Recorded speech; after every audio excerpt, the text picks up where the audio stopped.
Ladies and gentlemen, the Palace Press Officer under Secretary Claire Castro.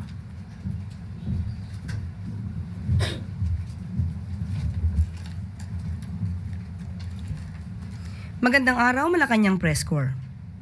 Para kay Pangulong Ferdinand R. Marcos Jr., bida ang Filipino consumer.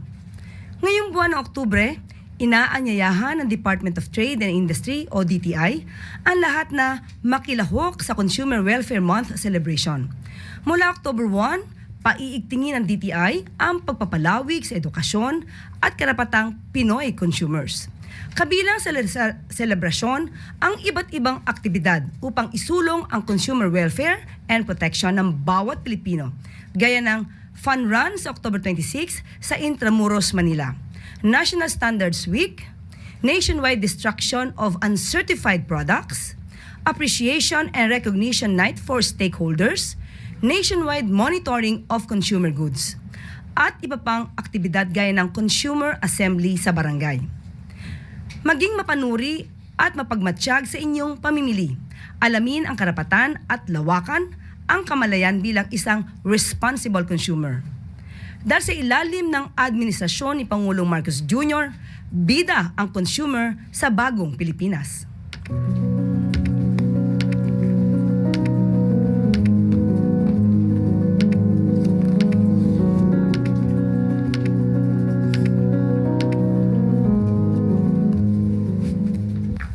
At maaari na po akong tumanggap ng inyong mga katanungan. Unang tanong mula po kay Christian Yusores, DZMM.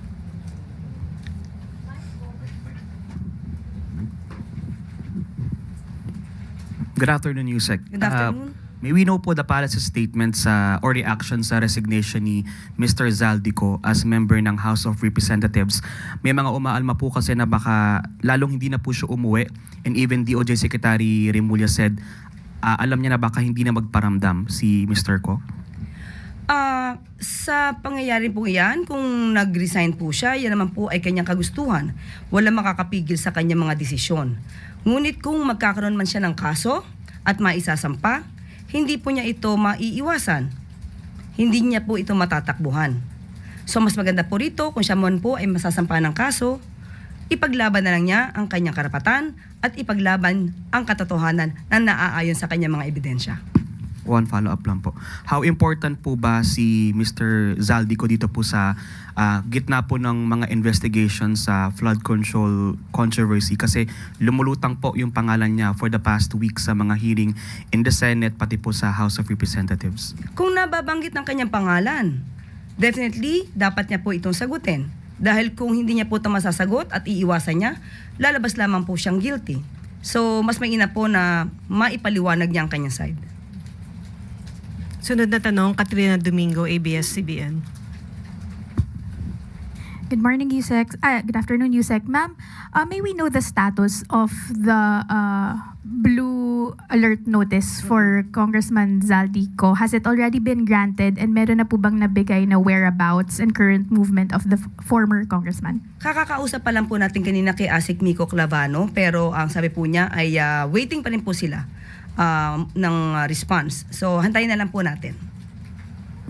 Ma'am, follow-up question. Na-raise po ba yung issue ni former Congressman Zaldico and his resignation during the LEDAC where both President Marcos Jr. and House Speaker Bogie D were present? Hindi po napag-usapan.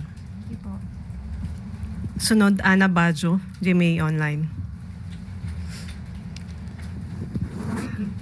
Good afternoon, ma'am. Ma'am, may we just get Palace po? Sino po yung namili kay Azurin to be the special advisor? Is it the ICI or President Marcos? And ma'am, what were the things considered para si Azurin po yung mapili nating kapalit ni Mayor Magalong? Kung sino man po ang namili, ibibigay ko na naman po sa inyo kung anong detalye dyan. Pero ayon po sa Pangulo, ang pagkakapili po kay General Azurin ay base na rin po sa kanyang karanasan, sa kanyang mga kagalingan, at siya naman din po ay investigador at walang komplikasyon. Hindi po kasi siya politiko. Ma'am, but how confident is the President with Azurin being the special advisor po ng ICI given na he was implicated po sa isang he was accused of allegedly covering up yung drug haul sa Manila noong 2022. Though hindi naman po siya kasama sa nakasuhan. Mm-mm. So yan po, maliwanag. Kayo na po nagsabi, hindi nakasuhan. Kasi kung naakusahan lang, madali po kasi mag-name drop. Madaling magbanggit ng pangalan. Madaling magturo, lalo na ngayon. Pero iba po kasi kapag nakasuhan at nagkaroon ng desisyon ng conviction. Thank you, ma'am. Sunod, Ivan Mayrina, GMA News. Yusek, good afternoon. In a privileged speech, Senator Chisa Escudero claimed, among others, that the investigation on flood control projects is following what he calls a script by the former Speaker and the President's cousin Martin Romualdez. Ang implication ho nito, selective ang nagiging investigasyon and happening at the behest of just one person, na hindi ito yung gusto mangyari ng Pangulo. Ano ho ang pahayag ng Malacanang kaugnay sa naging privileged speech ni Senator Escudero? Kung yan po siguro ang kanya napapansin at nakikita, malamang hindi naman din po yan ang napapansin ng iba. Sabi nga po natin, sa ngayon, lahat po ng naituturo, lahat na nababanggit na pangalan, dapat nating i-considera na inosente. They should be presumed innocent until proven guilty. Let us go to where the evidence leads us. So, ang mangyayari po dito, hindi po kasi nadadaan sa magandang talumpati, hindi nadadaan sa pagtuturo ang pagpapanagot sa mga nasabing umabuso ng pondo, kundi sa pamamagitan ng sapat na ebidensya. So ang mga ebidensyang ito, maaari naman pong ibigay sa ICI at ang ICI naman po ay isang independent commission na maaaring tumingin ng lahat ng mga evidence, facts, records para matumbok kung sino ang dapat ng panagot. Nabanggit niyo po yung ICI and still on the former Speaker. May pahayag po si Vice President Sara Duterte. At if you don't mind, babasahin ko po yung portion na hihingan ko kayo ng reaksyon. Ang sabi po ni VP Sara, I have repeatedly questioned the judgment of President Ferdinand Marcos in choosing Martin Romualdez as Speaker of the House of Representatives, especially after the Delaware court ruling was issued. Sadly, President Marcos continues to display this flawed judgment by merely changing the leadership in both houses of Congress while keeping a stranglehold on the flood control probe through the creation of what is supposed to be an independent commission on infrastructure that is clearly under his control. One day, the flood waters of truth and accountability will flow all the way to Malacanang, and on that day, the Filipino people will finally decide that we deserve better. Okay, nakakuha po tayo ng pahayag ngayon lamang at atin pong nabasa ang kabuuan. Unang-una po, siya naman po ay abogado. So dapat malaman niya kung ano ba ang pagkakaiba ng na-mention at ang conviction. Hindi po natin pinagtatanggol dito ang former House Speaker o Representative Romualdez. Pero babase lamang po tayo sa kanya naging salaysay. Unang-una, sinabi niya rin po, oo, sapagkat ito ay tugma sa mga nababalita na noong pagtanggap niya ng suhol. Ang sabi niya po sa salita, napabalita. So ibig sabihin, nabanggit lang. Pero walang naging desisyon ang korte tungkol sa di umanong suhol. Pangalawa, sinabi niya po na bakit pinili ng Pangulong Marcos si Representative Martin Romualdez bilang Speaker of the House. Wag niya pong kalimutan na mayroon pong separation of powers. Wala pong kinalaman o wala pong maaring responsibilidad sa pagpili noon kay Representative Martin Romualdez bilang House Speaker. So wag niya pong kakalimutan yon. At yung binabanggit niya pong Delaware decision sa Delaware Court, muli, nakita po natin to pero wala rin pong mention na si Speaker Romualdez or si Representative Romualdez ay guilty. Ang sabi lamang niya dito sa kanyang pahayag na mention ng 17 times. So, siya po mismo, ang Vice Presidente ay name-mention din sa mga di umano-anomalya na transaksyon. Dapat po ba natin siyang husgahan katulad ng ginagawa niya ngayon sa ibang mga mambabatas? Ma'am, sorry. How about on this point where the VP is saying that the flood waters of truth and accountability will flow all the way to Malacanang? Maski na po mismo, napakinggan po natin si Senator Chis Escudero kahapon. Kahit na nga po ang Pangulo, sinabi po niya na walang kinalaman at siya pa po ang nagsumbong kung anong nagaganap. Kaya wag niya pong ipahid, wag ipahid ng Vice Presidente kung ano man ang patungkol sa mga anomalyang nagaganap ngayon. Hindi po malilinis ng Vice Presidente ang mga akusasyon, hindi lamang akusasyon, kundi pag-amin ng kanyang ama mismo tungkol sa pagnanakaw sa pondo ng bayan. So wag niya pong ipahid kung ano man ang nangyari noong nakaraang panahon at ng administrasyon sa Pangulo na ngayon na siya mismo nagpapaimbestiga na maanumalyang flood control projects. Ang tangi lamang po yatang niyang alam ay sirain ang Pangulong Marcos Jr. Thank you. Sunod, Eden Santos, Net 25. Good afternoon po, Yusek. Gaano pa rin po ka-solid ang Armed Forces of the Philippines sa gitna po ng mga nangyayaring korupsyon sa gobyerno at may mga sundalo na rin po yung nagsasalita sa SOCMED in support po dun kay Guteza. Paniwala pa rin po, may tiwala po ang ating Pangulo sa ating mga kasundaluhan na sila po ay mananatiling matatag at ang kanila lamang na ipasusunod ay kung ano po ang sinasabi ng konstitusyon. At lahat naman po tayo, hindi lamang po ang kasundaluhan ang galit sa korupsyon. So, atin pong igagalang ang kanilang mga mensahe dahil hindi po lahat ng tao gugustuhin na manakawan ng pondo ng bayan. Wala naman pong mga intel reports na may mga kumikilos na po sa AFP para mag-withdraw ng support sa Pangulo.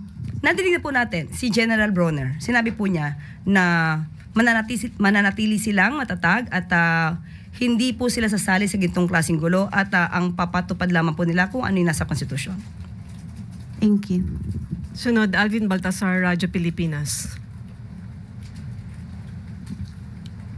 Yusek, good afternoon po.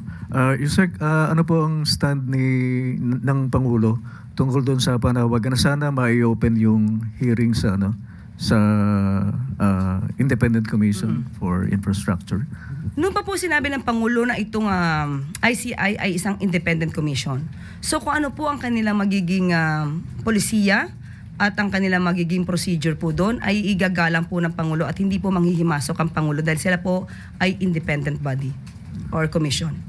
Yusek, mag-shift lang ako kasi napabalita na mismong si Agriculture Secretary Tio Laurel ang nagsabi na mayroong ghost project, in particular yung farm-to-market roads sa may Davao Occidental sa Zamboanga del Norte. Alam na po ba ito ng Pangulo na i-report na ni Secretary? Opo, nakausap ko rin po si Secretary Vince kaninang umaga at sinabi po niya na ito po din ay tinututukan nila dahil dapat ito po ay magawan talaga ng paraan sa lalong madaling panahon.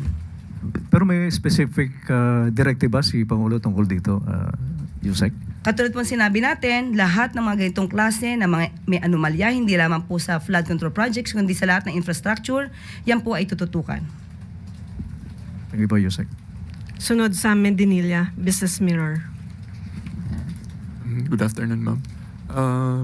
When is President Marcos expected to come out with the new issuances for setting the buying price for rice and extending the importation freeze for the said local food staple? Sa lahat po na yan, ang issue po ay sabi po sa atin ay ihintayin po natin na magiging direktiba ng Office of the Executive Secretary. So, yun po, hintayin na lamang po natin muna. Tapos second follow-up po, is the President reconsidering the importation ban extension after the recent typhoons caused over 1 billion damage in sa agriculture? Sa ngayon po sa ating pagkakaalam at ang pagkakasabi sa atin ay hanggang November 2. After that, hintay na lang po muli natin kung anong magiging polisiya. Sige. Thank you. Easy Claire. Nakatakdang pangunahan ngayong hapon ni Pangulong Ferdinand R. Marcos Jr. ang oath-taking ng mga bagong halal at appointed officials ng League of Vice Governors of the Philippines o LVGP. Inaasahan na magpapaabot ng kanyang pagbati ang Pangulo sa mga bagong halal at appointed LVGP. Aabot sa 70 Vice Governors ang inaasahang dadalo sa oath-taking mula sa iba't ibang bahagi ng bansa. kinikilala ni Pangulong Marcos Jr. ang progresibong hakbang ng mga vice governors sa pagpapatatag ng kanilang kakayanan at kagalingan sa local governance at legislation. Bagamat nagmumula sa iba't ibang bahagi ng Pilipinas ang mga vice governors, naniniwala si Pangulong Marcos Jr. na pinagbubuklod sila ng kanilang commitment na makapaglingkod sa taumbayan at sa bayan. Ang LVGP ay isang non-stock, non-profit at non-government organization na nagsisilbing plataforma para sa tuloy-tuloy na legislative development at policy reform sa mga probinsya. Nagsisilbi rin itong plataforma upang mapalakas ang local autonomy ng bansa. At pangungunahan ngayong hapon ni President Ferdinand Marcos Jr. ang muling pagbubukas ng Philippine International Convention Center o PICC sa Pasay City. Ilang buwan matapos na ipasara for renovation noong March 2025. Ang PICC ay pansamantalang isinara sa publiko upang paghandaan ang dalawang landmark events sa bansa sa susunod na taon, ang 50th anniversary ng PICC at ang hosting ng Pilipinas sa Association of Southeast Asian Nations Summit.